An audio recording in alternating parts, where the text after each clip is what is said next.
Good evening to everyone. आज Eklavya model residential school ने भी अपनी वैकेंसीज़ निकाल दी हैं, कुछ बदलाव किए हैं। तो उन बदलावों पर हम विशेष तौर पे इस वीडियो में बात करेंगे। कुछ चेंजेस हुए हैं, बाकी डिटेल में आपको जो भी पूछना है कमेंट सेक्शन में आप कमेंट करके पूछ सकते हैं। आज सिर्फ हम बात करेंगे कुछ चेंजेस की। तो क्या क्या चेंजेस हुए हैं इन पे बात कर लेते हैं। पूरा डिटेल्ड में सारी इन्फॉर्मेशन इसमें दी हुई है। इवन इस बार इन्होंने कुछ चीज़ों को ऐड कर दिया है, आप लोग देख लीजिएगा ताकि बिल्कुल क्लियर कट रहे चीज़ें। जिसे इसमें दिया है, in addition to normal teaching duties the teachers are required to perform responsibilities attached with residential system of schooling like house mastership, remedial and supervisory studies, organization of co-curricular activities, escorting of students on official purposes, and looking after students' welfare in general. During the period of probation of the incumbent, performance in all these areas will also be assessed, in addition to the teaching ability to determine suitability for the job. तो ये इन्होंने इस बार clear कर दिया है, क्योंकि है क्या कि बड़ी समस्याएं आ रही। जो न्यूली रिक्रूटेड टीचर्स हैं जो गए हैं, उन्हें सिर्फ यही लग रहा था क्योंकि स्कूल में टीचिंग की जॉब में सिर्फ पढ़ाना ही होता है। उनको सिर्फ यही लगा स्कूल सिर्फ है 6 घंटे का या 7 घंटे का, जबकि ऐसा नहीं है। रेजिडेंशियल कल्चर में आपको 24 घंटे नौकरी करनी होती है। इवन आप वो प्लेस छोड़ भी नहीं सकते हो। छुट्टी वाले दिन भी आपको काम करना पड़ता है, रात में भी आपको काम करना पड़ता है। तो इस वजह से इन्होंने इस बार क्लियरली ये मेंशन कर दिया है, क्योंकि ये बड़ी प्रॉब्लम्स, बड़ी हार्डशिप्स आई थी। फेस भी कर रहे हैं बहुत सारी चीज़ें। लेकिन हाँ, इन सब चीज़ों के लिए आपको 10% एक्स्ट्रा स्पेशल पे मिलता है। जैसे ये जो ड्यूटीज़ आप करते हो, तो जो भी आपका बेसिक है, आप बेसिक देख लीजिए। टीजीटी का 44,900 होता है, पीजीटी का 47,600 होता है। तो इसका 10% मिल जाएगा, यानी आपका 4,500-5 हज़ार रुपये एक्स्ट्रा ये मिल जाता है। ये इन्हीं ड्यूटीज़ का मिलता है। तो बाकी क्या बदलाव इन्होंने किया है वो देख लेते हैं। हाँ, लास्ट डेट है 23 तारीख, 23 अक्टूबर लास्ट डेट है। और आज चूँकि 19 तारीख है, कल या परसों से आपके ये फॉर्म स्टार्ट हो जाएंगे, या मोस्ट प्रोबेबिलिटी 23 से, फ़िलहाल 23 सितंबर से पहले ही फॉर्म अप्लाई होना शुरू हो जाएंगे। फ़ीस आपकी 2,500 रुपये प्रिंसिपल की है। पीजीटी टीजीटी की भी 2,500 रुपये है, 2,000 रुपये है। और नॉन टीचिंग स्टाफ की 1,500 है। अदर्स जो कैंडिडेट हैं आपके female SC ST PWD candidates, उनके लिए 500 रुपये है। इस बार इन्होंने क्या किया है, टियर 1 एंड टियर 2 इंट्रोड्यूस किया है। यानी टियर 1 भी होगा, टियर 2 भी होगा। टियर 1 जो होगा सिर्फ क्वालिफाइंग होगा, उसमें 10 टाइम्स यानी 10 गुना लोगों को क्वालिफाई कराएंगे जितनी पोस्ट होंगी। फाइनल जो सिलेक्शन होगा वो टियर 2 बेस्ड होगा, और टियर 2 में ऑब्जेक्टिव प्लस डिस्क्रिप्टिव क्वेश्चंस होंगे। अभी हम आगे बात कर लेते हैं। ये कुछ चीज़ें हैं जिनको हम देख लेते हैं।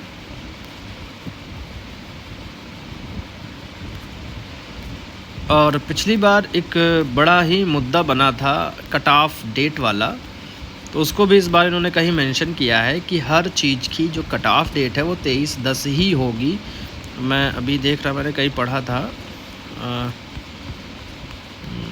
हो सकता है आगे दी हो। मैं मिलेगा मैं बता दूंगा, जहाँ पर भी लिखा है बिल्कुल बोल्ड लिखा हुआ है। वैकेंसीज़ की अगर हम बात करें तो ये कुछ वैकेंसीज़ हैं। जैसे पीजीटी की अगर हम बात करें तो इंग्लिश में 112, हिंदी में 81, मैथ्स में 134, chemistry 169, physics 198, bio 99, history 140, geography में 98, कॉमर्स में 120, इकोनॉमिक्स 155, कंप्यूटर साइंस 154, टोटल 1460।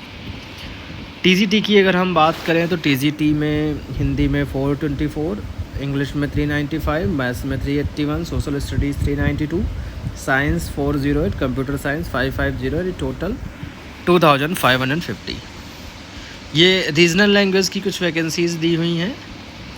कुछ मिसलेनियस कैटेगरी के कुछ पोस्ट होती है, म्यूज़िक, आर्ट, PET, ये सारी पोस्ट दी। जैसे म्यूज़िक की बात करें तो 314 है। आर्ट की बात करें 279 है। PET male 173, PET female 299, librarian की बात करें तो 124।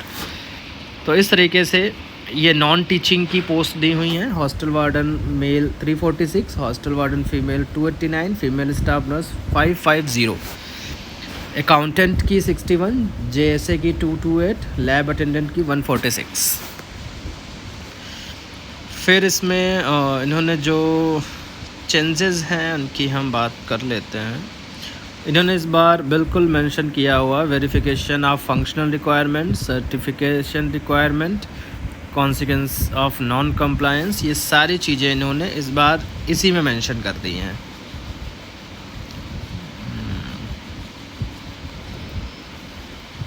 ये आपका लेवल दिया हुआ है कि प्रिंसिपल का लेवल 12 होता है, पीजीटी का लेवल 8 होता है, टीजीटी का लेवल 7 होता है, लाइब्रेरियन का लेवल 7 है, आर्ट म्यूज़िक पीईटी का लेवल 6 है, फीमेल स्टाफ नर्स का 5 है, हॉस्टल वार्डन का 5 है, अकाउंटेंट का 6 है। तो इस तरीके से इन्होंने मेंशन कर रखा है। Mode of examination pen paper based होगा, जो कि लिखा हुआ है यहाँ पर। चॉइस आपकी दोनों लैंग्वेज में रहेगी। हाँ, इसकी हम बात करेंगे। इसमें चेंजेस क्या किए हैं इन्होंने, जो प्री आपका होगा उसमें से सब्जेक्ट आपका हटा दिया। जैसे कि मान लो आप इंग्लिश अप्लाई कर रहे हो, आपको पीजीटी इंग्लिश बनना है, सॉरी ये प्रिंसिपल का है, ये तो कॉमन पेपर सभी का होगा। हाँ, जैसे ये पीजीटी का है, आपको पीजीटी इंग्लिश के लिए अप्लाई करेंगे तो आपको इंग्लिश देखने को नहीं मिलेगी। आपका सब्जेक्ट है बिल्कुल नहीं पूछा जाएगा। क्या पूछा जाएगा, जनरल अवेयरनेस होगी, 10 क्वेश्चन होंगे, रीजनिंग एबिलिटी होगी, 15 क्वेश्चन होंगे, नॉलेज ऑफ आईसीटी होगा, 15 क्वेश्चन होंगे, टीचिंग एप्टीट्यूड होगा, 30 क्वेश्चन होंगे। फिर उसके बाद आपका डोमेन नॉलेज में आपकी experiential activity based pedagogy and case study based question होंगे 20। एनईपी 2020 से क्वेश्चन होंगे 10, यानी ये टोटल 100। तो ये 100 के बेस पर, यानी 100 मार्क्स के बेस पर आपका इवैल्यूएशन होगा। और ये इवैल्यूएशन तब होगा जब आप लैंग्वेज कॉम्पिटेंसी टेस्ट को क्वालिफाई कर लेंगे। मतलब ये है कि 10 मार्क्स की हिंदी आएगी, 10 की आपकी इंग्लिश आएगी, और इसमें आपको 40% लाना ज़रूरी है। इस बार इसमें भी एक चेंज है। चेंज क्या है कि पिछली बार क्या था, हिंदी और इंग्लिश में अलग अलग क्वालिफाई होना ज़रूरी था। यानी 10 क्वेश्चन अगर हिंदी के आप कर रहे हो तो उनमें आपको 40% ज़रूरी थे, यानी निगेटिव वेगेटिव निकाल के आपके 4 नंबर उसमें आने चाहिए थे। ऐसे इंग्लिश में भी अलग से जो 10 क्वेश्चंस थे उनमें निगेटिव और सब निकाल के 4 नंबर आने चाहिए थे। लेकिन इस बार इन्होंने क्या किया, उसको कंबाइंड कर दिया है। लिखा है इसमें language competency test general English and general Hindi 10 marks each subject, this part is qualifying in nature only with minimum 40% mark together, यानी minimum 8 marks out of 20 marks combining English and Hindi. तो इस चीज़ को एम्फेसिस किया है, अंडरलाइन किया है इन्होंने, क्योंकि पिछली बार ऐसा नहीं था, पिछली बार अलग अलग था। अब क्या है, ये 20 क्वेश्चंस जो है यानी 20 मार्क्स के, इसमें 8 लाने हैं। मान लो आपकी हिंदी वीक है, आप इंग्लिश में 8 ला रहे हो तब भी आप क्वालिफाई है, आपकी इंग्लिश वीक है, हिंदी में आप 8 ला रहे हो तब भी आप क्वालिफाई हो। लेकिन पिछली बार ऐसा नहीं था। पिछली बार मान लीजिए आप हिंदी में 8 ला रहे हैं लेकिन इंग्लिश में आपका 1 ही 2 बन रहा है तो आप डिस्क्वालीफाइड थे, या इंग्लिश में आप 8 ला रहे हो, हिंदी में केवल 1 ही 2 था तो आप डिस्क्वालीफाइड थे। लेकिन इस बार ऐसा नहीं है, इस बार क्या है, कंबाइंड कर दिया इन्होंने। तो ये एक मेजर चेंज है। और आप देख रहे होंगे इसमें कहीं भी आपको सब्जेक्ट देखने को नहीं मिलेगा। तो टोटल प्री में जो क्वेश्चंस आपके आएंगे वो आएंगे 120। इसके लिए आपको समय मिलेगा 2 आवर्स प्लस 30 मिनट्स, ठीक है, यानी पूरा 2.5 घंटे का समय मिलेगा। उस 2.5 घंटे में आपको करना है ये 120 क्वेश्चंस। इनमें जो 20 हैं वो सिर्फ आपके क्वालिफाइंग है, जो आपके लैंग्वेज कॉम्पिटेंसी बेस्ड हैं। 100 क्वेश्चंस में मेरिट बनेगी, यानी ये जो 20 क्वेश्चन लैंग्वेज से अगर आप 20 में 20 ला रहे हो तब भी वो हटा दिए जाएंगे, केवल आपके 100 के मार्क्स कितने हैं वही जोड़े जाएंगे। तो उसमें जितनी आपकी वैकेंसी हैं, मान लेते हैं किसी सब्जेक्ट में 100 वैकेंसी है, इंग्लिश में ही मान लो आपने फॉर्म अप्लाई किया और 100 सीट्स हैं, तो इसमें 10 टाइम्स लोगों को बुलाया जाएगा, यानी क्वालिफ़ाई किया जाएगा। जो टियर 2 के लिए क्वालिफ़ाई करेंगे, मेंस के लिए क्वालिफ़ाई करेंगे, यानी 1000 लोगों को मेंस के लिए क्वालिफाई कराएंगे, तो उसकी मेरिट बनेगी। फिर जब जो लोग मेंस देंगे, मेंस का क्या है उसको देख लीजिएगा। मेंस जो है सब्जेक्ट स्पेसिफिक है, इसमें आपका सब्जेक्ट पूछा जाएगा। यानी जो इंग्लिश, जैसे कि मैंने अभी एग्जांपल लिया था, तो प्री में तो आपकी इंग्लिश कहीं नहीं आ रही सिवाय वो 10 मार्क्स की लैंग्वेज कॉम्पिटेंसी बेस्ड के अलावा, लेकिन यहाँ आपका सब्जेक्ट ही आएगा ओवरऑल। इंग्लिश में अप्लाई करेंगे इंग्लिश आएगी, हिंदी से अप्लाई करेंगे हिंदी आएगी, कंप्यूटर से अप्लाई करेंगे कंप्यूटर आएगा, फिज़िक्स से अप्लाई करेंगे फिज़िक्स आएगा यहाँ पे। यानी टियर 2 में आपका सब्जेक्ट देखने को मिलेगा। और इसमें भी आपके क्या पैटर्न है, 40 क्वेश्चंस आपके ऑब्जेक्टिव रहेंगे, 40 क्वेश्चंस, 15 क्वेश्चंस आपके डिस्क्रिप्टिव रहेंगे। लेकिन ये जो 15 क्वेश्चन होंगे, एक क्वेश्चन 4 मार्क्स का होगा, यानी ये 4 का होगा, ये 1 का होगा। तो ये 40 प्लस ये 15 चक्कू 60, यानी 40 प्लस 60 100 मार्क्स का ये डिस्क्रिप्टिव होगा, जो आपको 3 घंटे में करना होगा। तो ये 3 घंटे में करने के बाद इसी के बेस पे आपका सिलेक्शन होगा। तो ये मेजर चेंजेस कुछ हमें देखने को मिले। तो अभी थोड़ा पूरा डिटेल में मैंने इसको अभी नहीं पढ़ा है एक एक पॉइंट को, बट ओवरऑल जो मुझे ऐसी लगी जो अलग है थोड़ा सा पिछली रिक्रूटमेंट से, तो मैंने सोचा क्यों ना उन चीज़ों से आपको अवेयर कराया जाए। तो एक तो सिलेबस आपका देखा जाए तो उसका पैटर्न अलग हो गया है।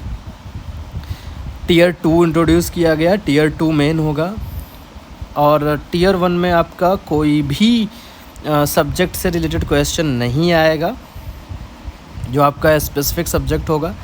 और लैंग्वेज में इन्होंने लैंग्वेज कॉम्पिटेंसी जो चेक कर रहे हैं, जो 20 क्वेश्चंस पीजीटी में, उनमें क्या देखने को मिल रहा है, पहले अलग अलग क्वालिफाइंग ज़रूरी था, इस बार कंबाइंड कर दिया है।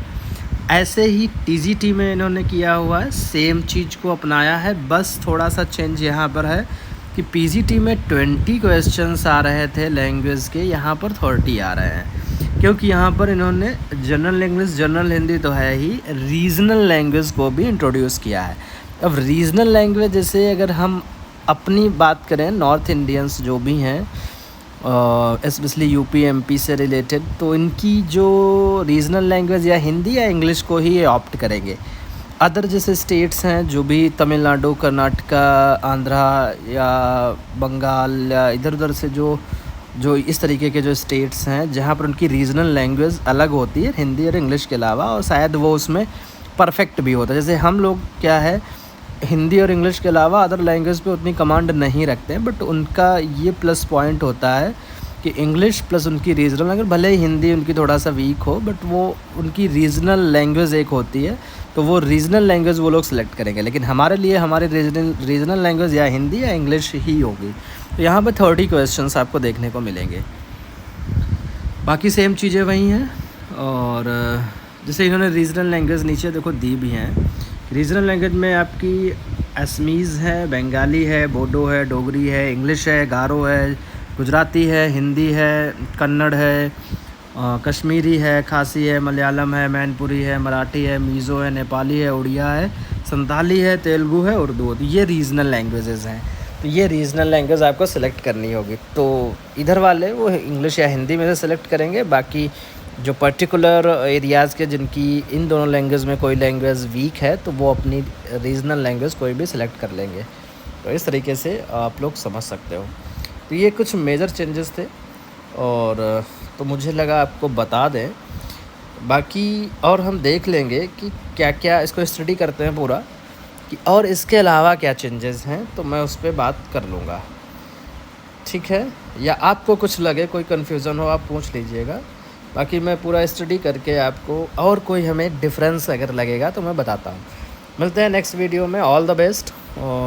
और एक और खुशखबरी है, एलटी ग्रेड की डेट्स डिक्लेयर हो गई, जो यूपी से स्पेशली बिलोंग करते हैं, जिन्होंने यूपी में जीआईसी लोक सेवा आयोग द्वारा जो एलटी ग्रेड की वैकेंसीज़ आई थी, उनके फॉर्म में अप्लाई किया है। तो वो अपनी तैयारियां ज़ोर शोर से स्टार्ट कर दें।